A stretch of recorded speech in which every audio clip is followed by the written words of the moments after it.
is Way Up with Angela Yee. I need this in my life right here. It is a Wealth Wednesday. Stacey Tisdale is here. Happy Wealth Wednesdays, everybody. We have something that we all need right now. Money.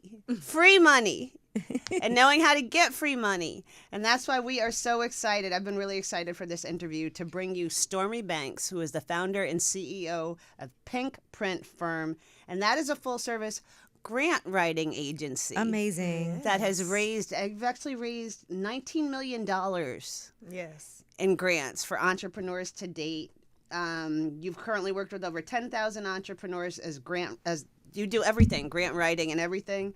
And personally, I know Pink Print, you're on track to hit 10 million in sales. And I loved how you actually factor grant money into like your revenue projections. Who has that confidence? Who does that? Well, everyone needs to be. This is literally a revenue strategy that I tell business owners all the time. If you're just thinking of grants like a lottery strategy, you're using them the wrong way, because the house that I got approved for more because of the revenue in our business. And a big chunk of that is grant money. So I tell people this is way bigger than just getting funding to grow a business. Now, let's talk about you as an entrepreneur for a second, too, because what I realized is that at an early age, if you can get that in your head, and I know this was instilled into you at an early age to become an entrepreneur, then you can just see the benefits of that later on in life. So talk to me about the early days for a young Stormi and how you realized entrepreneurship was in the cards for you. I think I was so bossy. I had brothers and I was always putting them to work. And my mom was like, you're either going to be the leader of a biker gang or a Fortune 500 company. But thankfully, I took the right route. And so what happened, I think, really was just understanding how to use leadership in the right ways really early on, being put in like different camps and being put into different opportunities where I could actually lead. And it wasn't like, oh, you're a black girl, you're too bossy, you're doing too much, you're too loud. My mother let me have that voice. And so now that I'm an entrepreneur, it was just kind of like, okay, where's the leaders at in this space? There's so many business owners who are going into debt to grow their business. Who's the leader championing that they don't have to do that? And I was like, well, I could be that girl. I need that help. Let me tell you. That's one thing I will say. As much as we talk about entrepreneurship, I've not ever gotten not one grant for my business. What? I know. That's why I'm like, I'm so glad you're here today. Because what people don't realize is a grant is so different also than, it's not a loan, right? A grant is money that you don't actually have to pay back. So talk about the different types of grants people and why you even got into this business when you first got your first grant. What And made even you before say, that, just like she just said, there's so many misconceptions about it being complicated and people don't understand. What are some of the common misconceptions about it? A lot of people they think, oh, it's for nonprofits or something like that. What are some of the common misperceptions we have? Oh, there's a lot. So to your point that it's not a loan, right? So people think they have to have good credit to go for grants. That's wrong. People think they have to have a certain revenue or a certain amount of history in business to start winning grants. That's wrong. Not in all cases do you need that stuff to get started. And so they think they need to be a nonprofit. And again, they're just utilizing it in the wrong manner. Instead of using it as a strategy, they think it's this one lottery ticket opportunity where they just can get a short, quick little boost in their business to do one thing. Maybe it's an event or maybe it's a financial literacy program that they want to offer, but they're not thinking of it in terms of how can I actually build and expand my business in a capacity building way to really be able to build this multi-million-dollar, billion-dollar company that I can sell or pass down. I know this woman who just applies for every single grant. Hello. And she's like, I get all the grants. If it's $5,000, $10,000, she just applies for grants all the time. But let's talk about, there are restrictions sometimes, though, when you get a grant. It depends, right? Because there's times you can get a grant, but it does have to be like allocated and you have to show what you're using it for. Yep, there definitely are some grants that you have to report for. And when I teach people in my camp, I tell them treat every grant the same, right? As if you're having to report for this super large grant, because what you'll do is you'll build relationships with funders. And right now, especially because Trump is, getting rid of a lot of the grant funding that's available, funders are kind of transitioning to this long-term fiscal sponsorship opportunity that they want to give off, right? So if you get a $5,000 grant from one funder and you show them, hey, this is what we use the grants on, these are the measurable outcomes that happen, we would love to partner with you on another opportunity similar to this. They're already showing that they want to be a partner with you, but you just got to kind of take that initiative to really build that relationship. This all came to you during COVID when I know you had 2 salons before, 2 mobile salons. Tell us about that story. Yeah, I mean, it was really simple. I was a hairstylist, got trained from Paul Mitchell, went to, Lower East Side and worked in a salon down there. I was their top performer. When I went to them and said, hey, can I change my commission from 40-60 split into 50-50? They said, you got to take a hiatus. And so I had a full book of clients, and a hiatus wasn't something that was going to be an option for me. And so I was like, well, I'm taking my clients of what I could at the time, and I'm going on my own. And I did that. And quickly did I realize, oh, it's a lot of overhead. I see why they needed that 60%. Right. And so then from there, I started realizing, how can I get this funding? I had a 596 credit score. I didn't have enough money in the bank to get traditional funding, because Bank of America told me I needed $250,000 a year, $250,000 a year to get a loan. I didn't have any of that. So then I started seeing what are some other options that are available. And New York State was giving out grants to small business owners at the time, and I applied for some grants through some different programs and got funded from a grant there. But I didn't even use that to start teaching yet. I was just like running that for that salon business. Yeah, but then when COVID hit and New York shut down all non-essential workers, I didn't have any money to pay my bills. I'm like, let me just start teaching people how they can access this grant funding that's out here right now. And then that's how Pink Print was birthed. And you started with just a couple people? Oh, we were on lives with 10 people, 11 people. Sometimes I'll be on there by myself, but I was still talking. You're like, I'm still going to do it. I'm a teacher. I'm a teacher. Hello, like a new artist. I'm telling you. In front of nobody.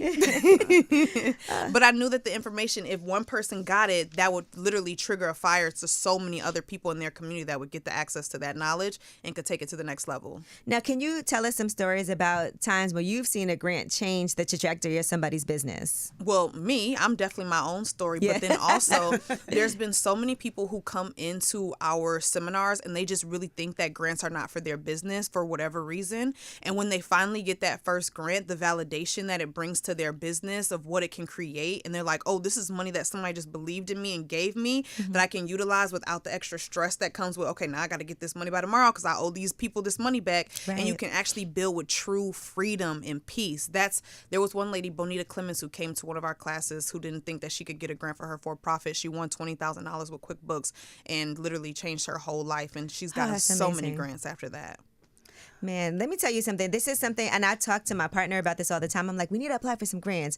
And it's hard because you do feel like you need to like get somebody, because there are people who really make a living off of being a grant writer. But the other thing I've heard is people who have used grant writers and then not gotten grants.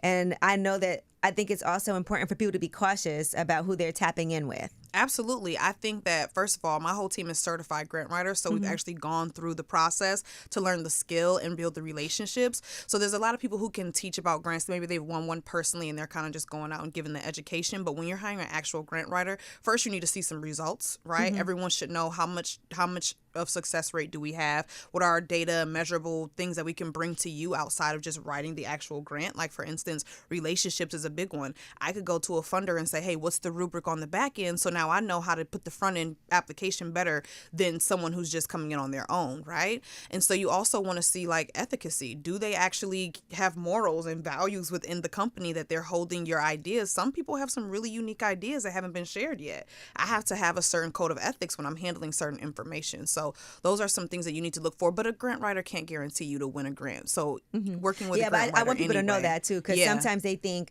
I paid this person money, I hired them, I didn't get my results. But it's also not a guarantee necessarily. But it's important to know what you're looking for when you're trying to find the right person. 100%. What are your success rates? We've had an 80% success rate since 2021 that we've maintained. And I tell people, I think what it is we look at it as a data-driven process other than just, okay, we're just writing a grant. It's really calculating the right messaging. We utilize the same proposal. We do basically a A/B split test when we're writing proposals to send some grant proposals to one funder and some to another funder. So now we're creating and being able to see what exact language works for what like specific funders, and it's just really created like this super formula that it just hits. 80% is great. Tell people exactly what Pink Print does if they sign up with your company, what you do for them. Yeah, so we're a full service grant writing agency. We do the whole process from, speaking with you, understanding your business, to helping you write the actual grant proposal itself that you're going to utilize to go for the funding,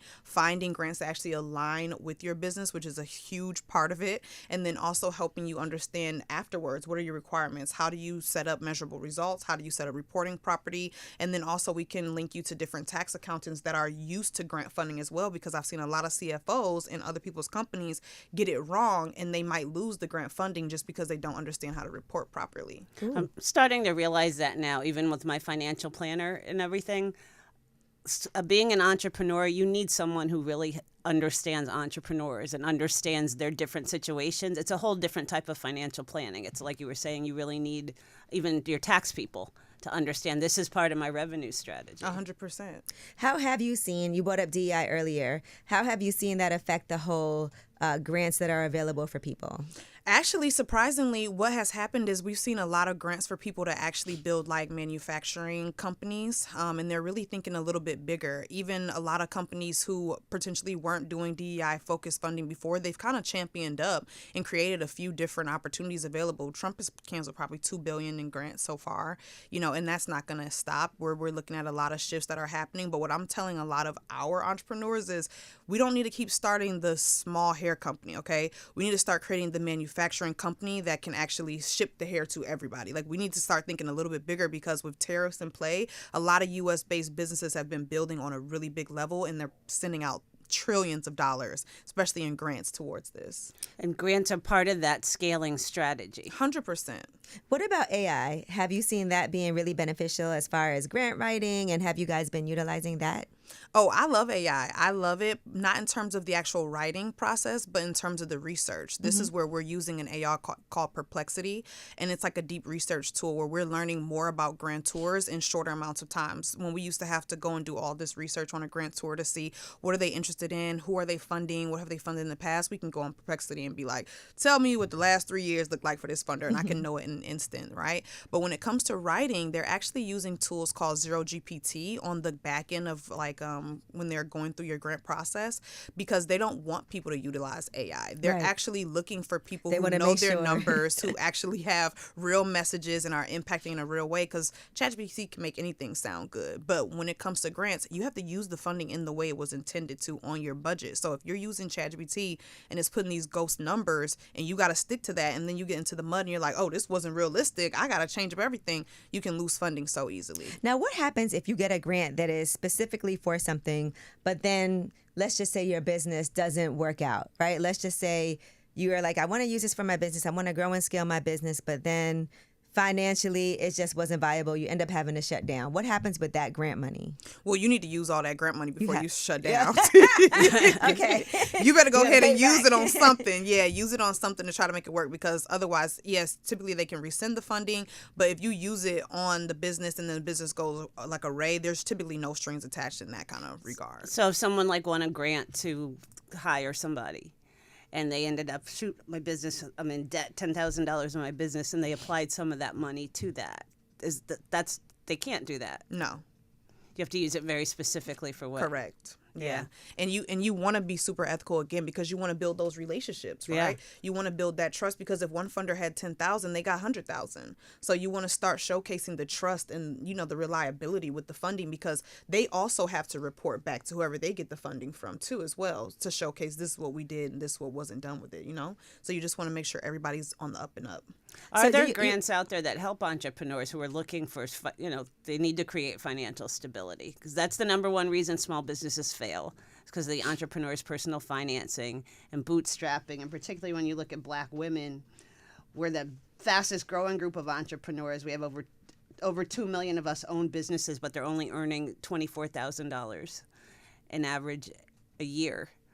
So, what would you tell them in terms of, is there money out there that can just help them with their finances overall? Yeah, I mean, there's a website called helloskip.com, which is one of the best websites for like corporate grants. And what I tell people is corporate grants are probably the most unrestricted funding that you're going to get, especially in the beginning stages. So go for those like $5,000, $10,000, $20,000 grants getting started, because there's no limit to how many you can win, right? If you can apply for $1 grant a day and keep the debt away, that's what we tell our clients to do, because you're going to win about 10% of the ones you applied to. So if you're going for grants and every month you have 3 grants that are coming through, then yes, you can use those unrestricted funds towards hiring staff, marketing, inventory, equipment, higher education, whatever that may look like in your business. But then we come with the question of, do we know how to use the funding? Do we know what to actually invest it into to grow our businesses the right way? Are we doing the things in the right manner and the right steps and processes? Because you can get grant funding, but if you don't know what to do with it, you're going to be back at ground zero anyway. That's so true. I've been on so many different situations where I help people get grants where I'm on the committee to choose who's getting the grants, but I personally have not gotten any. And sometimes it's hard for me to like put myself in that position because sometimes people don't even want to say that they need help, financially, because to be honest about like saying, okay, this is really tough. And I think times have been really hard for small businesses right now, especially, for me having a small business. And you have several. I see it. I see how people aren't spending money, in that way. I see a lot of restaurants, my coffee shop. It's just not the same because people are really hesitant, like, to go out and spend money now. So we're having to, like, shift and figure out different ways that we can also, I think, be sensitive to the fact that people are not comfortable with spending money right now. Everybody's trying to kind of save, but also want to make sure that we're serving our community, too, at the same time. So I feel like this is the perfect time to start working on that. Absolutely, for sure. And I think for anybody who's scared, I always say this to the people that are around me. I'm like, when it comes to wanting security and having a business, we'll put in 50 job applications until we get a job because we think that that job brings us that security. But when it comes to our business, we won't do 50 grant applications to keep it afloat. We'll be like, oh, well, this didn't work out. I'm going to give this up and go back to work. But it's like, which one is really giving you the stability that you can count on, right? Both are in the air sometimes, but you have to really decide which legacy you want to create for yourself and just keep going. So if you scared to ask for help, you're doing yourself a huge disservice. No, absolutely. Do you help people with business strategy as well? We don't. We stick to making sure that we do the grant process because that's what we're really good at. We have a lot of like partners that we could refer to, but I'm focused on getting you the funding. That's my job. And this is a franchise also? We are. We literally just franchised our company with Kika. So we had Kika Wise on a few weeks ago talking about it's all working. I love how it comes together. It's all working out. Yep, we just franchised the business model, so we're excited to get that going to scale and have some other people be able to get access to funding as well. Congratulations. And I know that you're based in Atlanta. Where are you from, though? I just want to... New York. Yeah. What part? Brooklyn. Okay, just had to make sure we put that out there. She's been like waiting to do that. I just had to make sure everybody knows what it is. Okay. Yeah, we have well, two other points I want to make. You are really a champion for women of color, but I know that you always put out there you're not just a champion for women of color. You are big on all communities, and communities really important to you. Yeah, I of course I'm a champion for women of color because that was the basis of who I built relationships with, growing up. But I do think that this is something that all people should be able to access, not having to go into debt, being able to grow a business, and just having the education to do so is what we're really focused on, is making sure people know it's possible. So you have your 5-day Get Grant Ready seminar coming up August 4th through 8th. Tell us about that. Oh, the seminar is incredible. This is our 3rd annual Get Grant Ready seminar, and it's the biggest virtual grant seminar on the internet, period. And I love it because we really break down from a certified grant writer perspective. Day 1 is all about money mindset, how to understand how grants really works, because we have to shift from traditional funding. Mm-hmm. Then we're talking about how you can actually access grants, finding them on actual databases and not through Google. Then we're going into how to write your grant proposal in full. We're going into how to use that funding through tax strategy to really grow and build your business and how it's a revenue strategy. And we're also going to tap into the nonprofit side a lot too, how you can utilize the nonprofit as a huge way to leverage other grant opportunities. And it's just going to be super packed. Huge educators are going to be there, and it's going to be amazing. So everyone who joins is going to learn quite a bit when it comes to grants. Well, sign me up, because this is something that has been, like, I keep on putting it off, but it's definitely something that I know can help make my business thrive. So yes. How do people sign up for that? Yeah, everybody can sign up at pinkprintfirm.com, pinkprintfirm.com.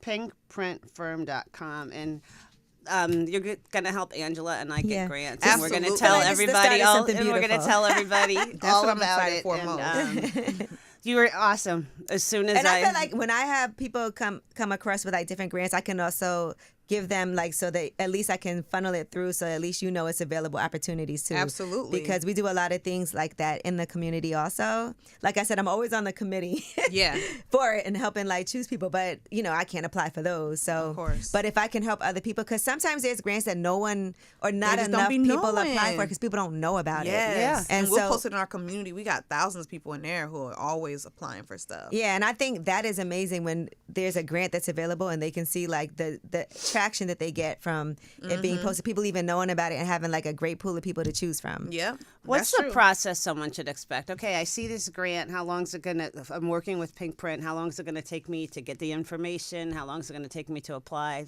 and get the grant? Yeah, so typically grant cycles have like a 30 to 45 day cycle. So like if you apply on the first day it opens, you're going to be waiting about 30 to 45 days until they actually can have time to review the grants and then actually choose a recipient. Start to finish on an average corporate or state local grant, you're looking at like 3 to 6 months for a grant to be like funded in your account from start to finish. Be patient, everyone. Yeah, I mean, it's debt-free funding. But you gotta get into it. You do. And again, if you go on a cycle of like applying to a grant a day, you're going to collapse those time frames because you're going to be having a grant reaching out to you every week, about funding that you've won. Yep, you miss 100% of the shots you don't take. Hello. Let me tell myself. Okay. Well, we are so excited that you came and shared this great information. And everybody be sure to go to the 5-day Get Grant Ready seminar. Sign up at pinkprintfirm.com. You see the pink? That's going to be August 4th through 8th. Happy Wealth Wednesdays, everybody.